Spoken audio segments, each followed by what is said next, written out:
nilai ni jun ni thum tuni sim ding Samuel masalian som leguk anew som le lipan som ni thum Davidin Eliza la in akhut to tumahi manin Saul thakso in achidama ama kyang panin khagilo ki hem khia hi Samuel masalian som leguk anew som ni thum tum ging mui bunna som ni lekhat November tul khat zakwa som lenga in endurance ki chi tembo pi tui pi sunga atum suk changin sa anes secleton le tembo na sem te lamen na khem pe uzong Antarctic tui khal pi noi tui pi thu khomial sunga tum suk ta hi ami te a hi le in pan tai tampi agam lan na a tang chiak ta o hi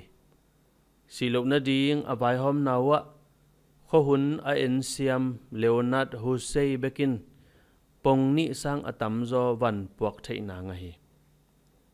wensa benjo kichi tumging pen pong som le ni ge khi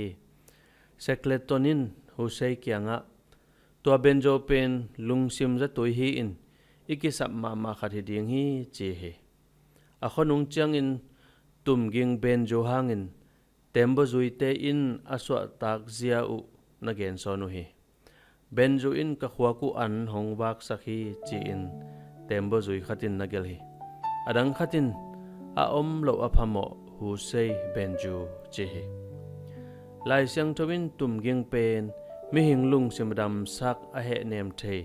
pasian le song khathi chi in napula hi sol kumpi pa tang thuwa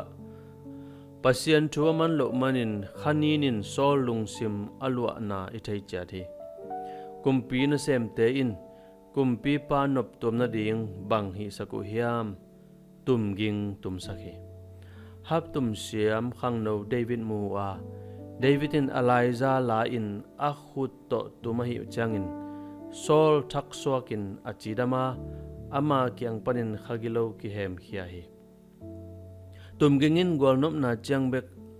ahilo nalian pi sem thehi lungdam na lamet na thakle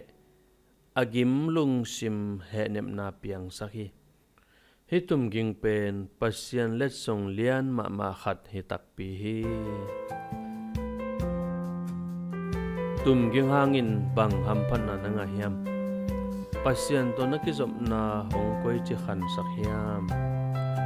pasiano tumging let song nong piang manin